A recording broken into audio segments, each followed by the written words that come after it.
कमल विद्याचा दारा प्रदंग याला विलाया वातुकाळा या पुढे रावताचा या झगडात काढून ये जमदाडा अंकित हनुमंतराय या राक्षसांना अशा प्रकारचा त्रास करायला लागले आणि हे कोण कुणाला मारायले आणि कोण कुठून येऊन कसं मारायले याचा मात्र काही कुणाला पत्ता लागत नव्हता. पुढे ब्राह्मण द्यावा वेदांती गटपट बोलती युक्ती कोट्या याची देही देनाती निश्चय. मग हनुमंतराय पुढे निघाले जिथं वेदांती ब्राह्मण होते त्या ठिकाणी त्यांनी विचार केला इथं तरी कुणी सांगत पण त्या वेदांती ब्राह्मणाला सुद्धा सीता कुठे ठेवली हे काही माहित नव्हतं.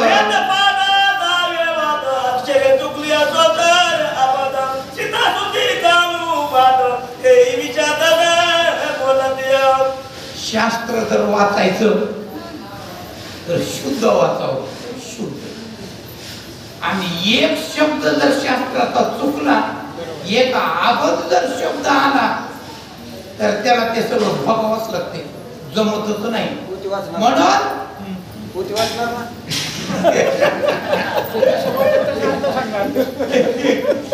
म्हणून त्या ठिकाणी असणार मग हे वाचक काय म्हणतात नाही तिथं जरा लिहिलेलं चुकले कोणी कोणी काय म्हणतात नाही तिथं संस्कृत आहे आणि मग ते मला येत नाही ह्याच्यामध्येच भांडणं आणि मग ह्याच्यामध्ये जर भांडणं असते तर त्यांना सीता कशी कळत असते ते अशा प्रकारे या ब्राह्मणाची अवस्था त्या ठिकाणी झालेली नगरी कडे डायला पड्या जनक आता रावणाची जवळीचा राजा मुळ्या शोधू पाव. अशा हनुमंताने विचार केला एवढ्या ठिकाणी शोधलं सीतेचा शोध लागला नाही फक्त हातावर राहिले म्हणजे रावणाचं घर आणि ते जवळ आले आता काय करू जाऊ म्हणजे रावणाच्या घरी आणि तिथं सीता आहे का त्याचा आपण शोध घेऊ.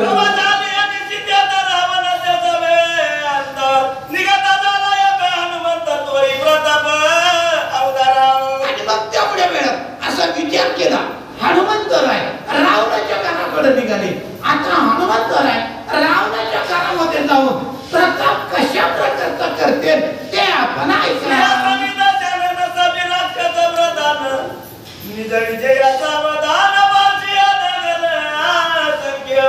तिथं रावणाच्या घरी हे असंख्य अशा प्रकारचे लोक होते राखणदार होते प्रधान होते आणि त्या लोकांच्या मनाची भावना एकच होती फक्त रावण विजयी व्हावा आणि रावणाच्या मोरी कुणी नसावा त्या अशा प्रकारचा विचार त्या ठिकाणी काही लोकांनी केलेला करुणी रावणासी द्वार सांगते नगरीचा विचार विघ्न दुर्धर दिसताय. आणि तेवढ्या वेळात काय झालं गावामध्ये गस्त घालणारे होते गस्त घालणारे द्वारकेचे मायबाप सगळे रावणाला येऊन त्या ठिकाणी नमस्कार करायला लागले आणि त्यांनी सांगितलं रावणा अरे तू इथं का बसलास पण तिकडं सगळ्या लंका नगरीची अवस्था काय झाली आहे तुला कळालं का तुला माहित आहे का तो काय करतो म्हणले इथं तुकी दृष्टी असा चारिती तुकी आजच्या प्रथम प्रहारी अवघी उठली राजद्वारे चिरे आकरींद्र पाता. त्या जेवढ्या लंकेमध्ये लोक उरलेले होते त्या सगळे तर रावणाच्या घरी आले सगळे तर रावणाच्या घरी राजवाड्यामध्ये आणि ते असणारे त्यांची जी अवस्था बेकार झालेली होती हनुमंतानं फजिती केलेली होती ते सगळे त्यांना सांगू लागले अमर देव गदा टोप ऐशारीचे मनिती अल्प स्वयं मालाई राजे कचिपो प्रतापयान रसिया. माणसानं देवाच्या समोर मोठेपणा करायचा नाही महाराज आताच म्हणले देवाच्या मोरे मोठेपणा केला रे मामा देव कुठं पडल आणि त्याचा पाय कुठं मोडल अजिबात जमलं नाही मोठेपणानं हिरण्यकश्यप म्हणला, सांग तुझा देव कुठे या, सांग ना म्हणजे तुझा देव कुठे. येरो म्हणे काष्टे पाशाने सकळ आणि आहे म्हणे माळे जेते तेथे. अरे देव नाही अशी जागा तरी कमी नाही. आणि मग या रावणाचा मोठेपणा आणि लोकांनी वाटायला रावणाच्या मोरी कुणीच नसावा, पण ते अजिबात अशा लोकांचा सुद्धा मोठेपणा कधीला गेला नाही. मग या रावणाचे काय कथा. ज्याचे आमंत्रण घेऊन त्याचे घरी आणणे काऊन अधर्मी हरियती जेवण सहस्रार्जुन निमाला. अरे त्या सहस्रार्जुनाची अवस्था काय केले रामानं. त्या ब्राह्मणाच्या घरी गेला, ऋषीच्या घरी गेला. सहस्रार्जुन हजाराचा होता, तिथं अन्न खाल्लं आणि त्यानं विचार केला किंवा म्हणले इथं तर काही चूल पिटली नाही, धूर निघाला नाही आणि अन्नाचे ढिगारे एवढे मोठे कसे. त्यावेळेस पाहिलं तर ते कामधेनू तिथं होते. सहस्रार्जुनाचं मन फिरलं, कारण शेजाऱ्याचा कापूस इतकानीच पण गोड आहे की नाही. आणि माझा इतकानी वाढला, माझ्याला काही गोंडच नाही तो नाही आहे की नाही. बेपवतच नाही ना. दुसऱ्याचं चांगलं झालेलं आपल्याला बेपवत नाही, पण शास्त्राचा नियम आहे लोकांचं किती बी चांगलं व्हावा आणि नंतर माझं पुन्हा चांगलं व्हावं. असे जर भावना धरली तर देव आपल्या पाठीशी उभा आहे. नाहीतर त्याचं वाटोळं व्हावा माझं चांगलं व्हावं, त्याचं वाटोळं व्हावा माझं चांगलं व्हावं, पण ह्याचं वाटोळं का होतंय हे त्यालाच कळत नाही. अशा प्रकारची अवस्था हे त्या ठिकाणच्या लोकांची झाली.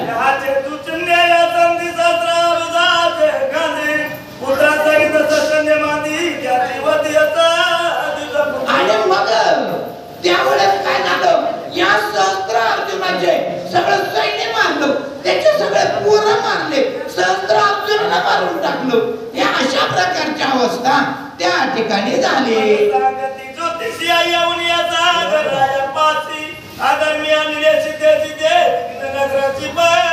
मग त्यावेळेस रावणाजवळ ज्योतिषी लोक आले, ज्योतिषी लोक.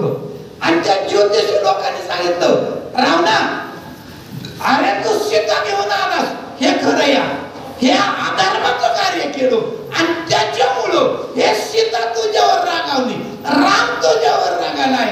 हे अशा प्रकारचं लोक सांगू लागले.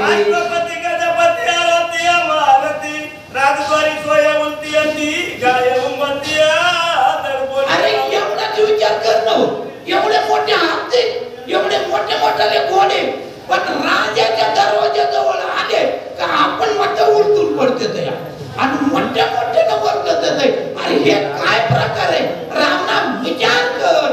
अशा प्रकारचे हे लोक बोलू लागले.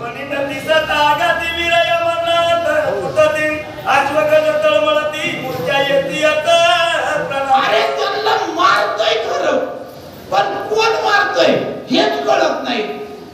मोठे मोठे हत्ती, घोडे, वीर त्या ठिकाणी तळमळ तळमळ करायला लागले. अशा प्रकारचे ज्योतिषी रावणाला सांगू लागले.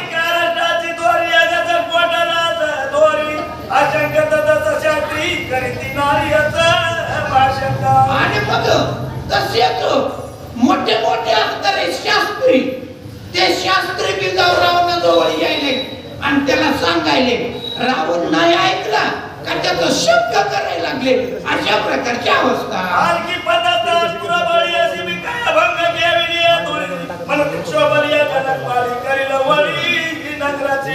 ज्यांना हे दुःख झालेलं होतं ते लोक त्या ठिकाणी विचार करायला लागले. ते अरे ज्यांनी या रावणानं सीता आणली आणि ह्या आणलेले सीता ते आता रागावले आणि सगळ्या लंकेची होळी केल्याशिवाय ते सीता राहणार नाही.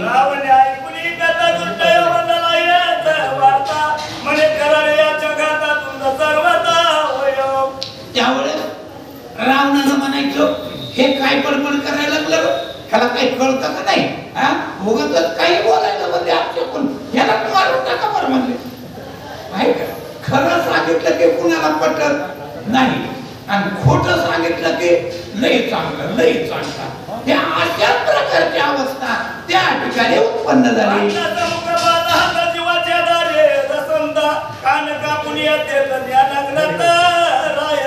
त्यावेळेस रावण म्हणायला ह्याचेच कान कापा. दुसरं म्हणणार अहो मी अगोदरच कान कापणार होतो ह्याचे पण तुमच्या भीतीनं मी गुप्ती बसतो हे अशा प्रकारची अवस्था त्या रावणाच्या सभेमध्ये त्या ठिकाणी झाली. रावणाच्या वचन हनुमंत चोबला या दारुण असत्य मानितो या विघ्न चिन्ह सत्य त्याची करून या दाखवा. हनुमंतानो या सगळ्या गोष्टी रावणाच्या ऐकल्या. अरे याला म्हणले इथं सगळं लोक चांगलं सांगायले तरी ते हे खोटंच मानायला लागला आणि याला चांगलं सांगितलेलं आवडत ना. राग आला हनुमंतरायाला आणि त्यावेळेस हनुमंतराय काय करू लागले. विघ्न समस्त सत्य मानिती रावण चळिका पेचिती ऐशी सभ्याची याला विख्याती कोपे मारवाती कवळला. हनुमंतराय त्या ठिकाणी कोपले राग आला आणि त्या सभेच्या ठिकाणी हनुमंतरायानं कशा प्रकारची कळ लावली ते आपण ऐका. आजी सर्व दुचिल्या सांगा तरी पावीच्या घरची गारी तरी भूमी भारत संसारी आताची बाहेरी शाबास. ज्याने संताची वाणी खोटी मानली ना संताची वाणी खोटी मानली का त्याचा संसार सगळा पाण्यामध्ये गेला. संताची वाणी कधीच खोटी मानायची नाही. संतांनी जर पुढचं आपल्याला काही विघ्न सांगितलं तर ते खरं मानायचं आणि त्याप्रमाणे आपण त्या ठिकाणी उपाय करायचे. शास्त्राचा नियम नाथ महाराज सांगितले आपल्याला आणि त्या रावणाला त्या ठिकाणी खरं वाटलं नाही. आयुष्य व्हावे माझी या पुच्छाची रावण सभा काय आशी ख्यातीला विनलंकाची या रावणाची गांधोर्या. त्यामुळे हनुमंताने विचार केला आता म्हणजे याला खरं वाटलं ना या सभेमध्ये जाऊन बसला का मी तिथं जाईन आणि ह्याची असली प्रचिती करीन एवढी ख्याती लावेल काही हे ना कधी बघितली नव्हती अशा प्रकारची अवस्था त्या ठिकाणी करेल. रावण बाई झालाशी आसनी हनुमान ते काळी कोपणी केली करणी तेच ऐका. तेवढ्या वेळामध्ये रावण सभेच्या ठिकाणी सिंहासनावर जाऊन बसला. बाकीचे सगळे लोक बसले. हनुमंतरायाला राग आला. त्याच्या सभेत गेले आणि हनुमंतरायानं पुढे काय कार्य सुरू केलं ते ऐका.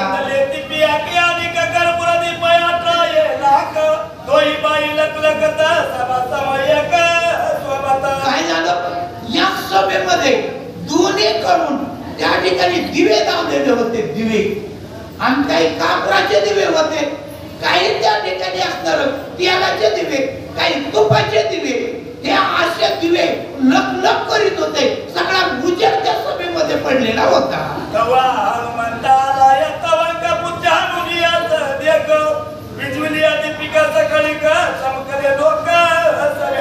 हनुमंताला राग आलेला होता.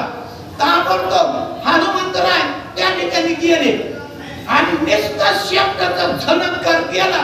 वार सुटलं आणि सगळे दिवे त्या ठिकाणी विझून गेले.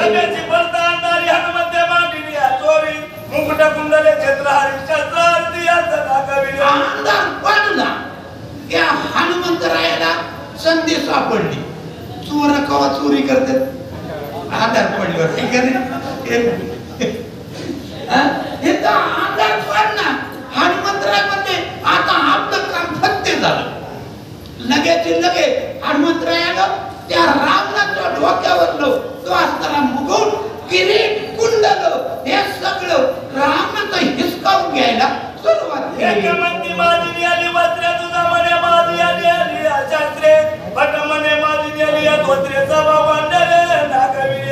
हनुमंतरायाने काय केलं आपला प्रताप दाखवायला सुरुवात केली.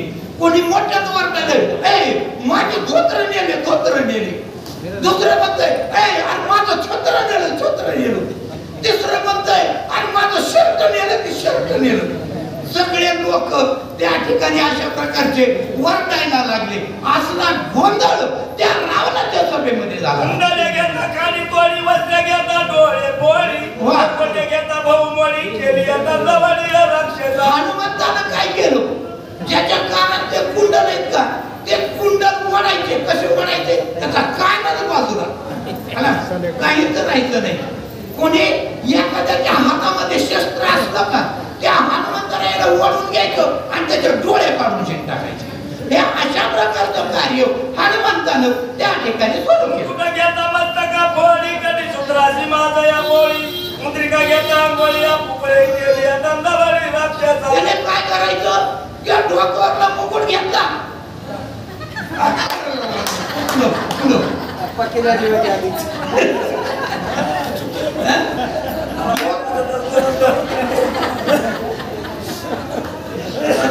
हे डोक्यावरला मुकुट घ्यायला का मान पिरगळायची आणि मान मोडून टाकायची. हे अशा प्रकारे त्या राक्षसांचा कारभार हनुमंतानं सुरू केला. माळा घेता कंठा मुराटी, पदका काळी दयाचं पोळी, नेताने घेता लिंग तोडी, केली बापुडी राक्षस. अरे कुणाच्या गळ्यामध्ये माळ येतात, त्यानं ते माळ बघितली, माळ असे हिसकायचे का छाती सहित ते मोडून पडलं पाहिजे. हे अशा प्रकारे त्या रावणाच्या सभेमध्ये हनुमंतानं त्या ठिकाणी कार्यभार सुरू केला. साडारी आलो करीना करीना बाबारी, नको सकता ये संसारी कैसे पर्यात स्वशला. अजून एक सांगा, नाथ महाराज दोन ओवीमध्ये युद्ध सांगायले आणि एका ओवीमध्ये प्रपंच सांगायले. अरे ज्यानं असा देवाचा अपमान केला, देवाचा अपमान केला आणि देवाचा अपमान करते आणि पुन्हा म्हणते देव एवढा कसा आमच्यावर कोपला आणि देवाचं आम्ही एवढं काय वाईट केलं आणि मग देव आमचं कसं बरं करेना, कसं बरं करे. वारीला निघाले, आता ती वारी गेली एकीकडंच आणि बिस्किट कुठं वाटते ते जाऊन बसले तिथंच. एक एक माणूस चार चार बारा बिस्किट एकाच ठिकाणी आणि बाबा एक मिळाले झालं पुढे गपचूप. पण तसं नाही. आणि मग तसं जर असलं तर देव कसं तुमचं बरं करेल. हे अशा प्रकारची अवस्था त्या ठिकाणी झाली. आई विद्यावीराची पूर्ण त्यासाठी मोळी चरण बंगुलूया जाता देती गाणं या पेपया वचनाचं राक्षसा. कुणाच्या पायामध्ये ते गावात त्या घड्याच्या बी पायामध्ये तोडे होते, बायाच्या बी पायामध्ये तोडे होते. त्यानं जर त्या घड्याच्या पायातले तोडे बघितले का ते ओढून घ्यायचे. ओढून कसे घ्यायचे? पायात मोडून बाजूला. हे अशा प्रकारचं कार्य हनुमंत त्या ठिकाणी करून याला सांगती बुद्धी बदलू नका रे त्रिसुद्धी. वा वा वा वा. कचेरी शब्दावादी उग्याची राहो. मोठ्यानं मारताना तर ते कवा पायाला धरून वडील आणि पाय कवा उडील त्याचा हाय का नियम. मग एवढे मोठे वाटाय काय झालं तर रावणाच्या उरी श्री हनुमंत सुबत टोले मारी. वा वा वा. त्याची आली अंधारी भय करीनाच बोला. त्यावेळेस हनुमंतानं रावणाच्या काय करू उरामध्ये छोटेमध्ये मारायला सुरुवात केली, डोक्यावर मारायला सुरुवात केली. रावण घाबरलो. आता काय करा म्हणला बाबा, देश सुद्धा पडायची वेळ आली. असली अवस्था हनुमंतानं त्या ठिकाणी केली. अंधारी नदी व्यक्तांगी वाजती आगातो त्याने भयलंकनात तरी का पाहताय. अरे दिसत नाही आणि पाठीमध्ये फटकारे बसायला लागले तरी आणि दिसत नाही. काय करावं? रावण त्या ठिकाणी घाबरा झालेला होता. तोडी दिया पुढे जायचे नाकतावा नयाच डोळे ह्याची लावली आमाकडे येऊ तंड्या येला वागेव. काय लोक हे आमच्या मदनताईसारखे बसलेले होते तिथं सभेमध्ये. ते लोक म्हणले अरे हे लोकांचे दागिने बी मोडायले आणि त्यांच्या माना बी मोडायले, आपणच काढून ठेवलं खाली. काढले आपल्या आपल्या अंगावरचे दागिने आणि त्या ठिकाणी लपवून ठेवले. हे असली अवस्था त्या ठिकाणी झाली. मुलीला घाटी करत विघ्न आल्याची दुस्तर सिद्धोपनी साचार तसा दिरावतार पुस्तक आणणारे लोक सांगत होते ते खरं सांगत होते, त्याने काही खोटं सांगितलं नाही.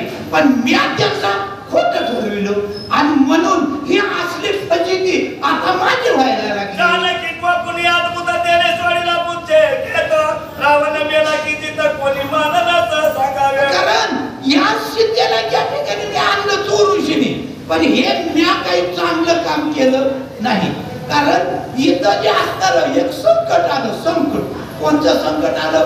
सूर्याला ग्रहण, चंद्राला ग्रहण, आणि तसलं ग्रहण आता इथं माझ्या राज्याला लागलं. हे शेपटाचं केतू या ठिकाणी कोणी सोडला, कोण कोण आला आणि काय करतो ते कळत ना. हे शिकून अशा प्रकारची माझी फजिती करू लागलो. रावणाने मला तरी विघ्न आले त्यावरी, बाबा पडली सभे बाजारी रे पापरियाचं. सगळे असणारे लोक त्या ठिकाणी वरडायला लागले. आता म्हणले रावणच पडला आणि आता राजा पडल्यावर आमचं काय खरं. सगळे लोक त्या ठिकाणी मोठ्या मोठ्यानं वरडायला लागले. कुंभकर्ण त्या मागे येते रावण, अष्टधावने धावे कोण राक्षस गण.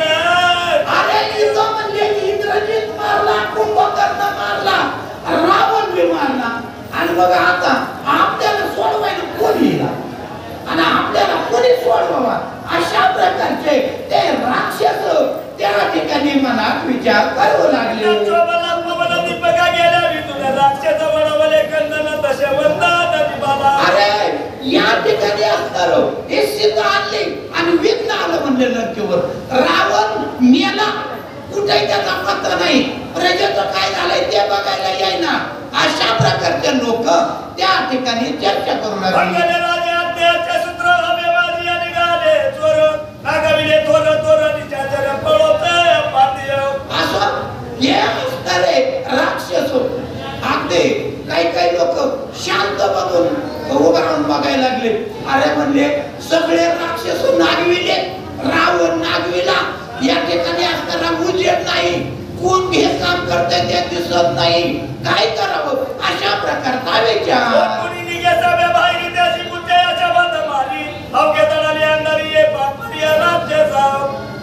जर कोणी समजा आमच्या दत्तासारखं एखादं चुकून पोलिस पुण्यवान म्हणून जर का त्या रस्त्याच्या बाहेर पडायला दारातून त्या अंधारातून शब्दानं जायचं मागून असा ठोका मारायचा का ते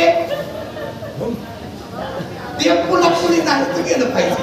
हे अशा प्रकारचं कार्य हे शिकून त्या ठिकाणी करू लागले. सीता शोभले आती उत्पन्नामसी आले आती असं संकट, पायरी जाताना कुठे वाट विघ्न दुर्घट. विचार केला, अरे म्हणजे सीता आपल्यावर रागावली, मोठं संकट आलं आणि या राज्यसभेच्या बाहेर जाण्याकरता आपल्याला वाट बी दिसना गेली, काय करावं. अशा प्रकारचा विचार. पुढे रावणाचा मुकुटाती बळेवाडी याचं मरकट, त्याने दाखवत सेकंड मध्ये शेवट बघालाय. पुढे काय झालं? रावणाच्या डोक्यावर नाही बसवर काय मुकुट धरायला गेलो, मुकुट धरायला आणि वडला मुकुट रावण माझ्याकडून आलं. त्या अशा प्रकारचा रावण त्या ठिकाणी लागला. सत्य बोला तिघा ठिकाणा विघ्न आले माझा साचार, गुप्त खाता ती दुर्दैव गती आणि चोर प्राण. रावणाने विचार केला, गस्तीवाल्याने मला सांगितलं, खरं सांगितलं, पण मी त्यांचं खरं मानलं नाही आणि म्हणून हे संकट आता माझ्या जवळ आलेलं आहे. हनुमान सांगा कानी पिता अक्षरात वाचवली सीता सुंदर, तुझे देखावया शिरालो या साचार रामदूत. त्यावेळेस हनुमंतानं काय केलं? तो रामाची सीता चोरलीच आणि मग तुझा हिशोब घ्यायला मी आलो या. हे अशा प्रकारचं हनुमंत त्या रावणाच्या कानात हळूच सांगायला, पण रावणाला काय दिसला नाही. रावणाची नाही श्री हनुमान छेदिताना गागरे, निवारिले श्री रामचंद्रे मगनी मांडरे राखीला. त्यावेळेस त्या ठिकाणी हनुमंताने विचार केला, हे जे 10 शिर मी त्या नाकाला फोडून टाकले असते, पण रामानं सांगितलं नाही ना तसं करून ऋषीने. त्याच्यामुळे म्हणणार याला नुसते अक्कल शिकवितो या आणि एवढं काम करून नंतर मी माझं कार्य करतो. उदरी मारशील लंकाला तरी माझा पूजा जाईल व्यर्थ, आईचे बोलीला श्री लोकनाथ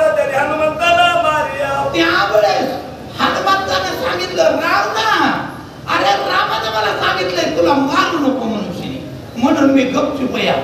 रामानं मला काय सांगितलं, तू नुसतं बघून ये, पण रावणाला मारू नको, नाहीतर तुला मारायला काही वेळ नव्हता.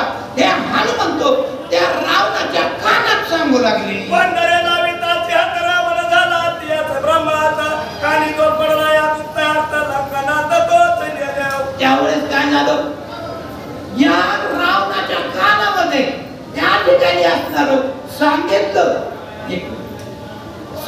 हे खरंय.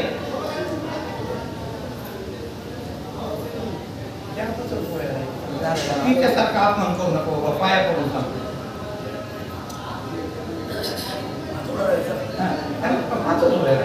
दीपिका आली ती देव गेला गावे हळहळती, येरा येरा दोहा पातिया मग लाजतिया दोमुतिया. मग त्यावेळेस काही लोकांनी दिवे लावून आणले, दिवे लावून, आणि तिथं उजाड पडला आणि लोक बघायला एकमेकाकडे तर कुणाच्या अंगावर पांघरून दिसायला लाज व्हायला लागले, सगळ्यांनी लाजा वाटायला लागल्या.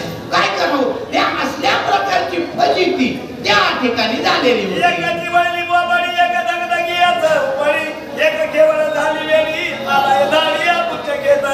मग त्यावेळेस कुणाची उघडी वळली, कुणाची छाती धडधड धडधड धडधड असली अवस्था.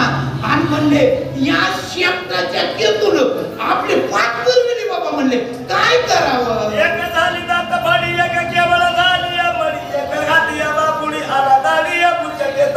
काय झालं, कुणाचे मडे पाडले मारून मारून, कुणाचे नुसते दाबाड चिरून काढले हनुमंतानं. हे अशा प्रकारची फजिती त्या ठिकाणी झाली. एक झाला दुवात, एक सुटला एक अंबावात, सभेची निमाला पुरुषार्थ पुच्छ घेत लागला. त्यावेळेस काही लोक म्हणले बघा माझे दात पडले, कोणी म्हणतंय माझं डोसकं फुटलं, कोणी म्हणतंय माझे पाय मोडले, कोणी म्हणतंय अरे हे शेपटाचा कितू कसं काय आला म्हणले. आणि केलं ही सगळी फजिती केली. रावणाच्या सभेत करून राक्षस अंकात, नागोनी गेला हनुमंत लंकनात काळमुख. अशा प्रकारे रावणाच्या सभेमध्ये हनुमंत गेले, त्याची फजिती केली, रावणाचं काळं तोंड केलं आणि तिथून हनुमंत निघून गेले. राक्षस का दिले उदंड सभेनी माले बलबंड, रावणाचे काळे तोंड तोही वितंड गाजला. हनुमंत रायानं एवढं बंड त्याच्या सभेमध्ये माजविलं आणि शेवटी त्याची फजिती केली आणि त्याचं तोंड काळं झालं. समुख देखील दशानन सभे माझी पडली याच खान, अवघे हळहळती या नग्न दत्तभग्न याच राक्षस. सगळ्या लोकांनी त्या रावणाला सभेमध्ये पाहिलं, सगळे लोक हळहळ करायले, कुणाच्या अंगावर कपडा राहिला नाही, कुणाच्या डोक्यावर डोकं राहिलं नाही, कुणाच्या अंगावर दागिने राहिले नाही, असली फजिती झाली. सभेची बाईसुनी हनुमंत रावणाक्षे आदात अंकात, हनुमंत महात्म्याचा अर्थ व्यर्थ ग्रंथ न बघावा. मग अशा प्रकारे हनुमंतानं त्या सभेमध्ये जाऊन शिनी असली रावणाची ख्याती केली, ख्याती. पण काही आमच्यासारखे नास्तिक असते, ते नास्तिक काय म्हणते ते वांडर कुठं असं करीत असते का, आणि एवढी फजिती कुठं वांड्याला करायचं असते का. पण अशा प्रकारचा संशय कोणी मनामध्ये आणू नका, नाहीतर वांड्याला उद्या सकाळीच पत्रेवर येऊन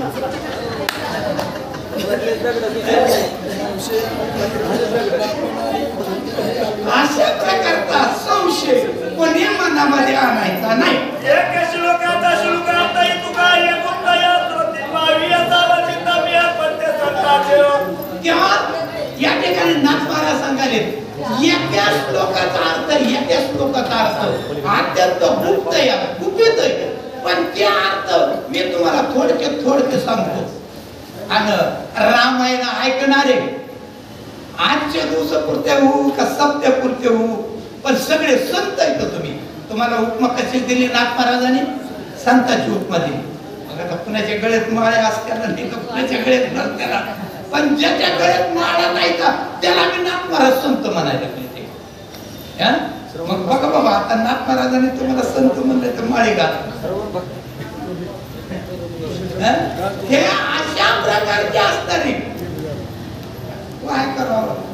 100 वर म्हणतो माळ घाला, उद्या त्याला आणू का, उद्या त्याला होय आणू का उद्या बघा बघ का त्यांचा पक्का निर्णय उद्या ना अगोदर. असं आहे का? बर बर बर. कारण हे रामकथा आहे आणि नागपरा सांगायले वाल्मिक ऋषीने लिहिलेली रामकथा आहे आणि कुणी संताचा द्वेष करायचा नाही. नाहीतर काही काही लोकांची अवस्था कशी आहे थोडं सांग. निर्मलाताई घोळ महाराज दिंडीमध्ये आपण बरेच दिवस गेलो. एका ठिकाणी काय झालं आम्हाला हाका मारल्या या म्हणले जेवायला. आता दिंडी पलीकडे वाटायला गेली आम्ही अलीकडे वाटत होतो आणि पाटाच्या आडून त्या माणसाचं घर होतं. आम्ही म्हणलं चला आता असं इकडून जाऊ. तिथं काही टुकार काबडे जनावर चालत होते. आता त्यांनी आम्हाला बघितलंच नाही आणि आम्ही आपलं गेलो आणि म्हणले हिंद काय खरं ह्यांच्या बायका भाकरी देत नाही म्हणून हे म्हणलं दिंडीत जाते. काय करावं असतं माणसाने सांगा. त्यांच्यामध्ये आमचा दिनू म्हणजे आमचा नातू संकट होता. मला होतं दादा हे लोक असे काय म्हणायला लागले. मी म्हणतो मोठ्यानं म्हणलं आलो आलो म्हणून ते मोठ्यानं वरडालं आलो आलो आलो. हे जेव्हा पळाले ते तुमचं वरडले पुन्हा आमच्याकडे आले नाही. हे संताची अशी निंदा कुणी कधी करायची नाही. संतावर भरोसा ठेवायचा. हे रामायण म्हणजे संत वचन आहे वाल्मिक ऋषीचं वचन आहे अशा प्रकारे नागपरा सांगतो. आपत्य भाग्य कैसे बदत वत्या चरण चरण ग्रंथी आणि जवळ प्रभुराज सोय वदवियो. शब्दास नागपरा सांगू लागलेले अरे मी माझ्या गुरुचं लेकरू या आणि रामाचं लेकरू या रामाचं लेकरू. कारण लेकरू काय करीत असतं माय बापाने जे सांगितलं ते लेकरू ऐकत असते. तसं माझ्या कानामध्ये रामानं या ठिकाणी येऊन सांगितलं आणि त्यांनी जे सांगितलं तेच मी या ग्रंथामध्ये लिहिलेलं आहे. माझ्या भावार्थ रामायण त्याच्यामुळे वेदा कावावे कोण श्रीराममुळिया मूळ कारण कथार्थ घन. अरे हे भावार्थ रामायण मी तुमच्या समोर ठेवलेले पण हे माझे हे भावार्थ रामायणाची कथा कोण ऐकत आहे.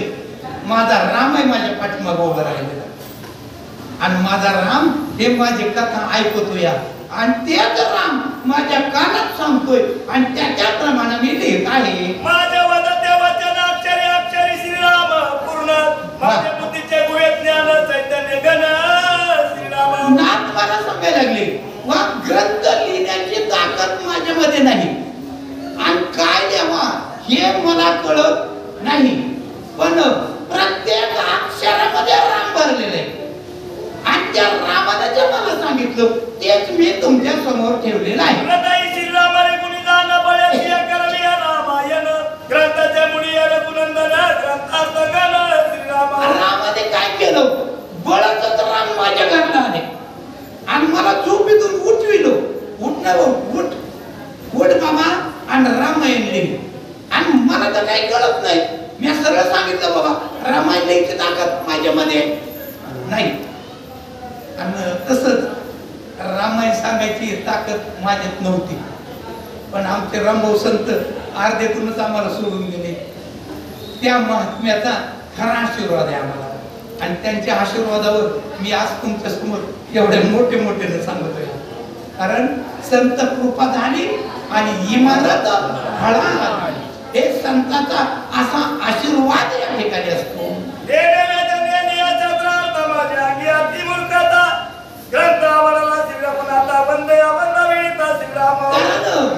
वेदाची जी वाणी आहे कारण वेदाची अवस्था कशी आहे वेद पुढे वेद बोलू गेला आणि पुढे मौनावर वेदानं या ठिकाणी रामाची कितीतरी स्तुती केली पण शेवटी स्तुती करता येईना शांत बसला. पण रामानं तसं नाही केलं. रामानं मला सांगितलं उठ आणि हे अजून पुढे ग्रंथ आणि त्यांच्या आशीर्वादानं हा ग्रंथ मी पुढे लिहित आहे.